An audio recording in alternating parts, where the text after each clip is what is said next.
Hello, this is Yummy Pajama Man, and I have another video today to give. Is simple functions. Simple function is going to be really fun today. Yeah, so let's start with simple functions today. Okay, so what a simple function is, it is a function is a group of statements that exist within a program for the purpose of performing a specific task. So I'm going to write out the example because it's easier to see the code itself than to actually try to explain it, which is pretty complicated. So I'll just write it out. So don't worry about this. You can write it out if you want to,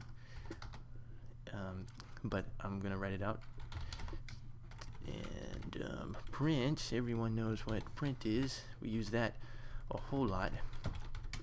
So Python is a deadly creature, period. Then put in another print function, and then single quote, Python likes to sleep on your head. That's pretty fine. Yeah, that'll be it. This whole thing is the function. So let me see if it works before I continue. Okay, never mind. Oh yeah, and then I'm supposed to do run parentheses. I know this is a little complicated, but see, so now this works right here. So now I know it works, so I won't make mistakes later on, which is good. Okay, so this whole thing that you see right now, so this, and this whole thing is called the function itself. So the first part is the def. So the def is a keyword, so that's why it's highlighting in orange, right? Orange means, well, for mine, orange means it's a keyword, meaning def, or short for define, and then run. So it can be any names. I'm going to say like PYR, and then change this to PYR, and it'll still work. So you can change this to any name that you want, or you can just keep it whatever you want on your side, and then parentheses, and then colon, and then it'll go to the next line, and then you know what the print function does itself. And then after that, it then goes to here and says, okay, I want to run the pyr parentheses function. So then it jumps back over to here, which this is in memory, and then runs everything within the block. So the very first line here is called what is it called? I forget. Oh, the function header. The first line is called the function header, the whole thing, and then the next two lines are the block of code underneath the function header, and then this is what runs the block. This is what runs the block right here. So yeah, the many benefits of using the function itself include code reuse. So I can reuse this code over and over again. So if I go to enter and I do pyr again, it'll output twice. See, it output twice. So it's pretty handy. So this line, pyr parentheses output twice, it was able to create 4 lines of code, whereas I only had to create 2. It's so optimized to use functions in this way. I can do it again, pyr, and then it'll do the block 3 times, or it'll do the print function 6 times without me actually having to rewrite the print function over and over and over and over and over again. That's the whole point of using the function, the function. And then it's simpler code, so as you can tell, it's pretty simple. It's very to the point. Faster development. If you're working with in a team, you can have one person work on a function, whereas another person can work on a different type of function, and then the third person can work on the third other function, and then once you guys are done developing the code, you can all come back together and then use those three functions together as one for say, So that's one other advantage. Easier facilitation of teamwork, like I said before. And continuing on, function naming rules. Function naming rules are the same rules that we have used prior to this lesson. I think back when I was describing the variable naming rule. So the variable naming rule applies with the function naming rule up here. So it also includes, well, the naming rules are you cannot use one of Python's keywords as a function name. So again, I can't use print parentheses because it'll return an error. You have to have a function name, or a function name cannot contain spaces, so you cannot have spaces like this. See how it doesn't highlight? So you can't do that. You can't put a print function here as well. And then finally, the first character must be one of the letters capitalized or undercase, or uppercase or lowercase, which mine is, so it's good. Or it can have underscore as well. So the first line can have an underscore and it'll still work. So you can do like an underscore YR parentheses and it'll still work. So the first letter you can have underscore, lowercase, uppercase, and that's it. You cannot have a number as the first character of the function itself, because then it'll return an error. So no numbers. You can do a numbers to the second character and anything after that, and it'll still work, but not the first character. So let's see if what I said was correct. It works. Amazing. So yeah, that's the naming rule. The naming rule is the same as the variable naming rule, like I said before. So yeah, pretty cool. And then I can go in and put in more lines of code, like print a space here, print blah blah blah, and then if I wanted to call this again, I can do that. So 3R parentheses to call the function again. I can call it twice, and it should output the block of code twice in the program. So yeah, see, so it outputs right here because I put a space right here, and then it does it again, puts a space here, and then blah blah blah. So it just did like 1 2 3 4 5 6 7 8 lines of code, and I only had to put in 2 lines of code right here. Obviously, I put lines of code up here, but if it got more complicated, then using this will help optimize your code and make it look amazing, per se. Again, this whole upper part is the function header, and then everything below it, which is indented, is called the block. So this whole thing is called the block. Each line is a statement of the block, and this is what calls the function. And then indentation, as you notice that I've used indentation underneath or within the block of code. That way that when you run this program, what the program does, it runs it line by line. So let's run the program in my mind or your mind.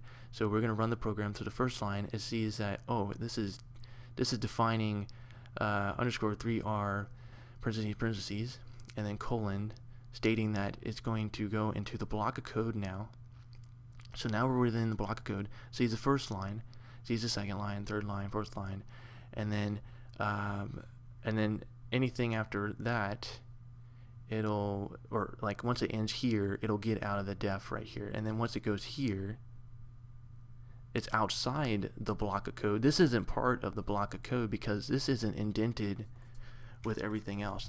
If it was indented with this above, then it'll probably make a very weird looping effect, which I don't want to do. So let's not do that. So let's bring this back. Or actually, let's see what happens. maybe it'll do something interesting. Yeah, no, actually, what is it gonna do? It's gonna, I don't know. Actually, I don't know. Maybe, yeah, it didn't work. So actually, what I forgot to do was, let's do this real quick. So this is pretty much it about the function. This is pretty simple function itself right above here. So what I'm going to do right now is actually do some examples using this function above and see what we can do playing around with this function and see if it can work or not. So you can better understand how the function works as a whole during different situations. So we do save, then run the module. Yeah, see, it does the shit. Kill it, yes. Oh shit. Sorry. I guess it killed the other program. So let's open that. Oh no. So yeah, as you can tell, it killed the. Well, it didn't kill the program. It did an infinite loop. So why did it do that? So what happened was, you know, this is a function header, and this is a block of code, and this is also included in the block of code, so that's fine. So it runs here, runs here, runs here, and then this whole thing above where my mouse is defined in memory. So it's in the memory of it's within your memory in the computer. And so after it's defined in memory, then it goes here and sees that this is the function name, right? And so what happens is you use this, it goes to the next line and says, okay, now I want to go run this function name. So then once it reaches this point, then it says, okay, I want to return the control back up to here and run what's inside the block of code. So then what happens is it runs the block of code. So it runs this, runs this, runs this, runs this. There's this space, so it doesn't do anything.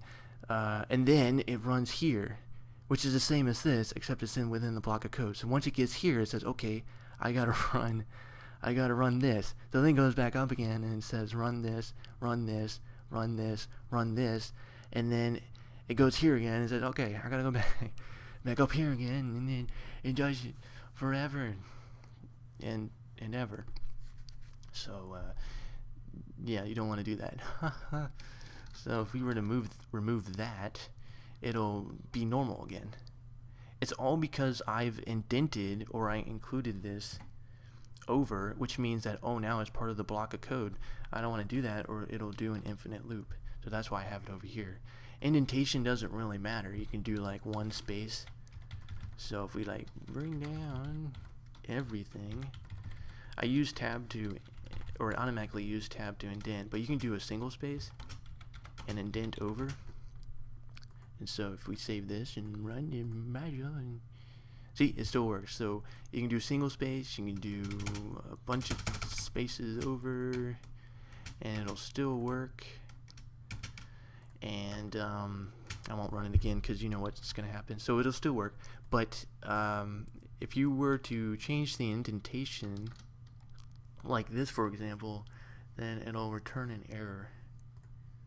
Or a runtime error, I think. And unindent does not match any outer indentation level. So the first indentation is fine because it says, okay, so this is the indentation level, and then the next line is actually fine itself, and then it goes to the third line and says, okay, well, this is indented over, but there's no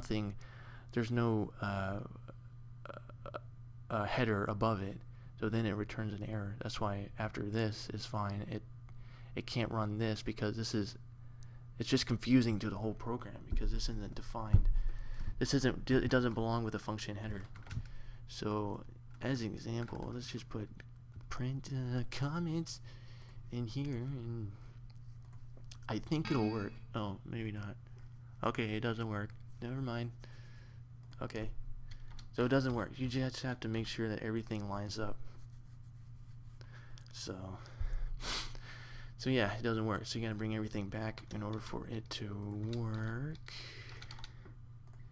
And yeah, pretty cool. Also, you can work with _3r parentheses. You can put a print function above it.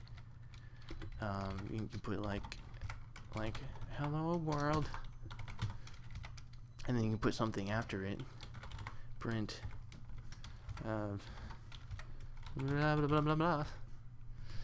And so what will happen is it'll print the first line, and then it'll say, oh, this is the function, and it'll return to here, and then run everything within the block like I told you, and then once that's done, it'll print the next line, and then sees that there's nothing else in the program, so then it'll stop. So if we run the program, it'll still work. So what happened is it runs the first line, hello world, and then it runs everything within the function here, so run, and then it prints the last line, blah jock j, and it still works. So you can do that as well. You can include the function and work around it as well.